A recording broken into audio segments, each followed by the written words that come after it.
Hello and welcome back. Today we are working on the blue green VK wagon. This is the closest car I've got to being road ready. It does have a few common problems that VK suffer from. One being the rust around the bonnet catch and the other being the melted fuse panel rail, predominantly around the headlights. So we're going to get into this. I've got the bonnet stripped down, so let's start unpicking it. First things first, I've stripped this down. Oh.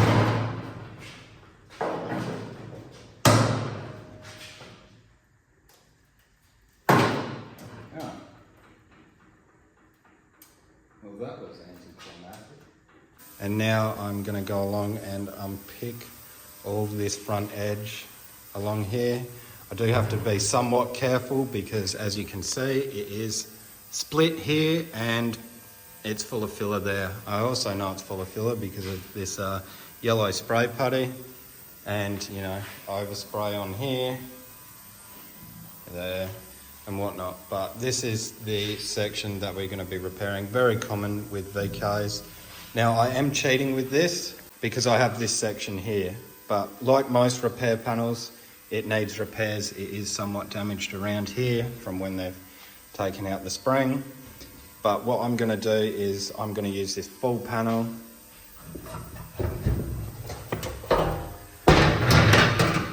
Before I even attempt to put this in the car, this is all going to get cleaned up and rust preventative paint.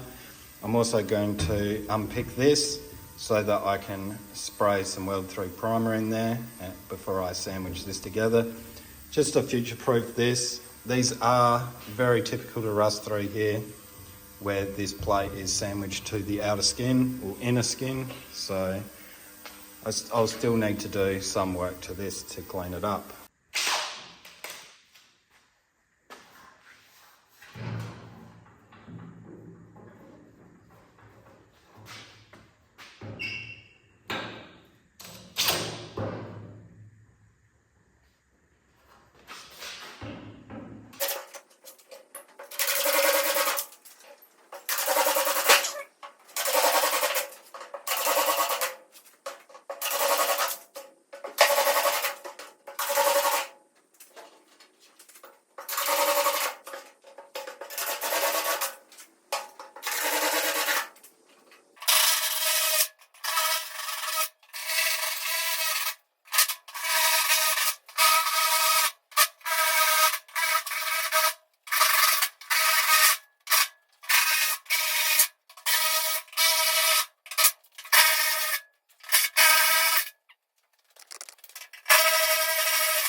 So now that I've unpicked this front edge, what I'm going to do is I'm going to cut it along here.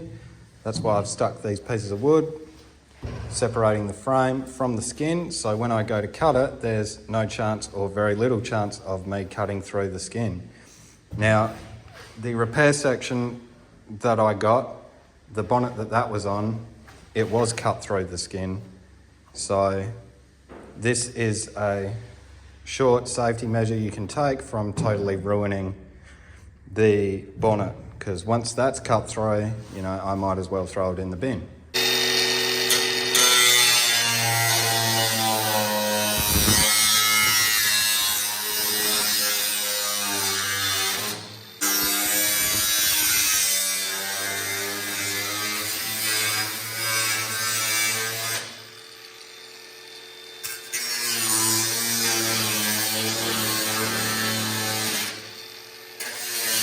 Now I go along with these two and remove it from where it's joined.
So here it is in its glory, all blasted and primed. What I'm doing now is I'm doing a fit up so that I can see where it stops and starts, here and here.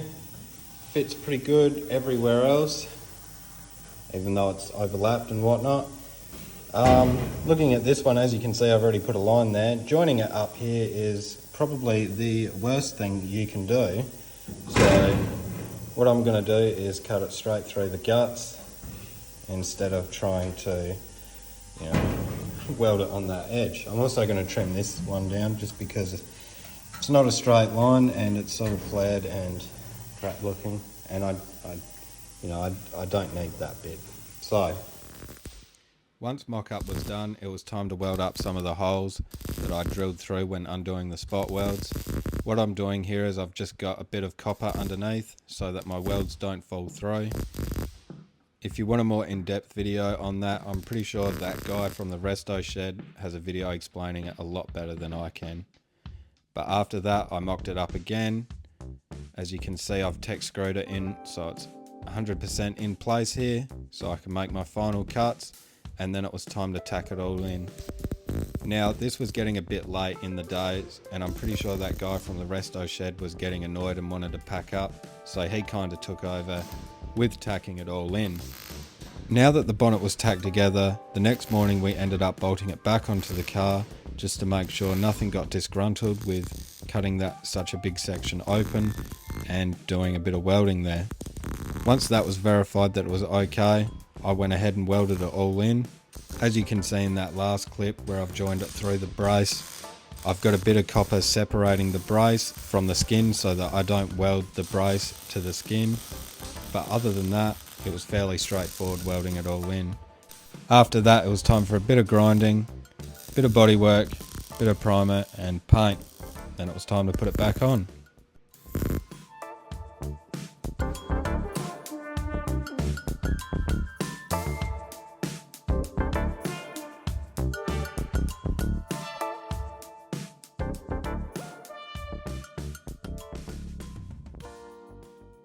Now that the rust in the bonnet's fixed, it's time to address this. Now, every VK Commodore that I have come across has this same issue. So I'm guessing it's pretty common with these things, and that is the melted fuse rail. So what I'm going to be doing is I'm going to be taking this fuse rail out, and I've got a new one from Holdcom. These are 120 bucks for the whole kit, and the best thing about it is that there's a QR code on it that shows you how to replace them. But first we have to get this one out. Now, going with the theme of this car, where it's been heavily monkeyed around with the wiring, I'm guessing I'm going to find something underneath this, which is not going to make me too happy. And we've got a joiner here, which goes to God knows what at this moment. And all these ones have been cut. Great. So the way the wiring is laid out in this car, under the fuse box here, all these wires have plugs, so I'm hoping I can just unplug them and pull them all out. And then I can repair the ones that need repairing and all that jazz. Beautiful. And that's him out. Now I can clean in here and find out what the fuck is going on with this. Alright, so here it is out of the fuse box.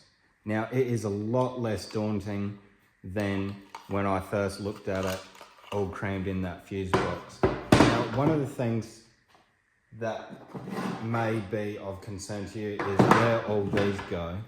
Now all of these are different to each other, so you can't wire it up wrong. So like this is, obviously I don't know what this one's from, but this one will only go into where it needs to go, which is this one. Or is it? And I had it upside down. So it will only go into that one where it needs to go. It won't go into any of those ones. Now, the two that are the same are these two ones here. You could mix them two up. So that's why I've left them on there. And obviously I've left them together. Now, one of the things that I'm going to have to deal with on this is where they've cut it for, I'm pretty sure one's the low beam and high beam, they've actually spliced in these inline fuses to the original wiring. So the pinks are for one of them and the greens are for the other. I'm going to try and do, you know, this one, then this one, and transfer them all over to this. So I don't completely fuck everything up. I'm making my way through these. It is somewhat tedious, but I feel like the hardest part of this is being and gone. So what I do is I'm just doing one at a time, trying to cut this as close as I can, because this is very time consuming, and I'm trying not to untangle this wiring as much as it pains me to. So this one goes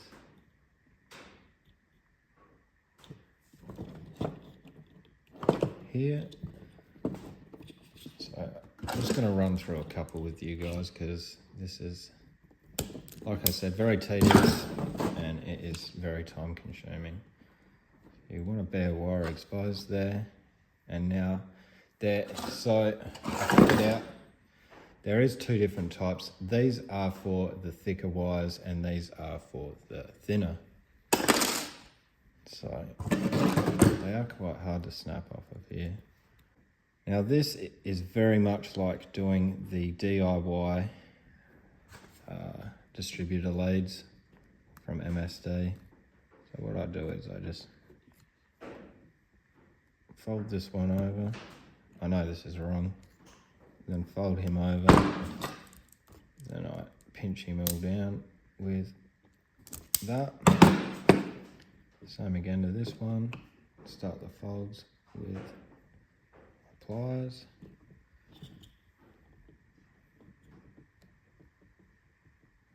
One. That's two.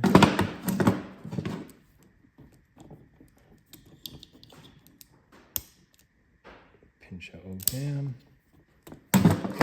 And then that one goes to the fuse block side, so that one goes there. And then that's him done. Next one.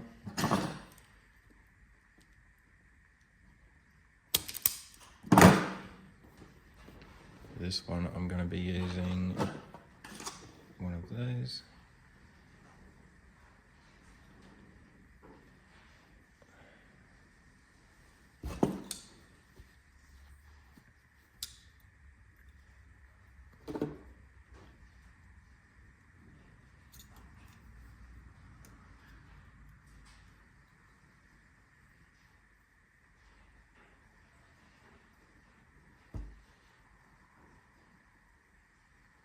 Come on. There we go.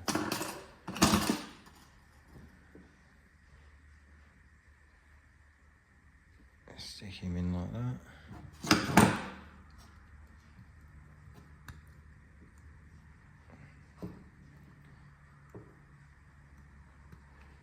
Fold that one over. Now that one. Crimp it down with this. Make sure it's actually on there.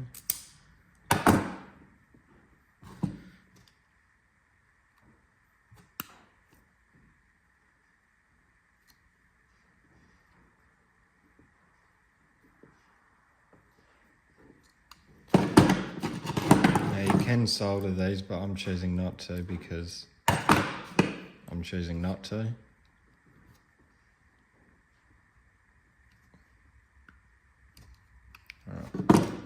Verify where that one goes along with the other one. Make sure not to pinch those down or those down, because they're what hold it in its spot. And then there's another one done. Do this red one right here.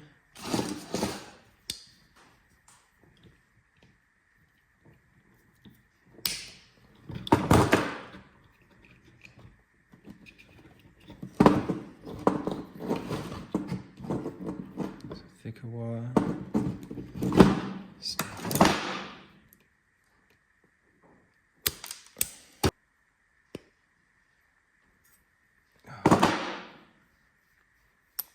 we go. Stick him in his place.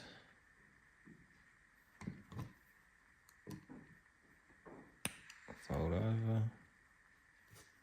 Fold over.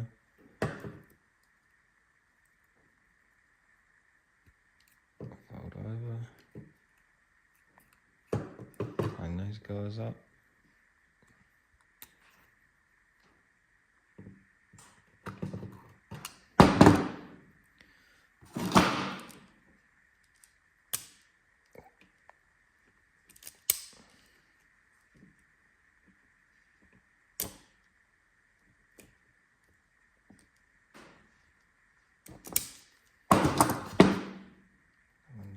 Play ball.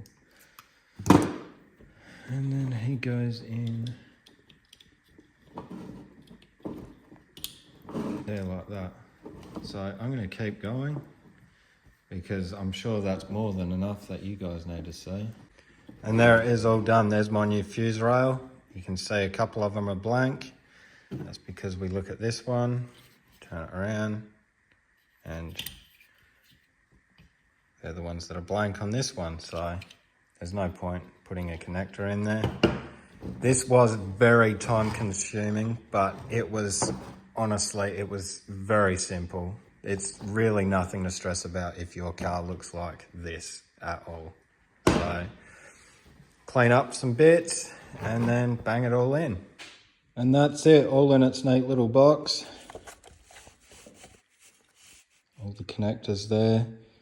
Unfortunately, someone has been monkeying around in there and snapped a few of the holders off. So, it is what it is, but it can go back in the car now.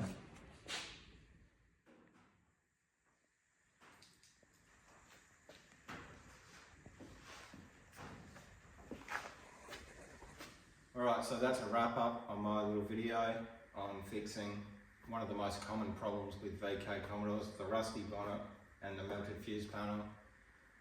The bonnet wasn't too difficult, nothing to shy away from. I mean, I did cheat, I didn't have to make a repair panel, but I could have, and I've got the old piece that I've cut out for safekeeping when I do need to use it.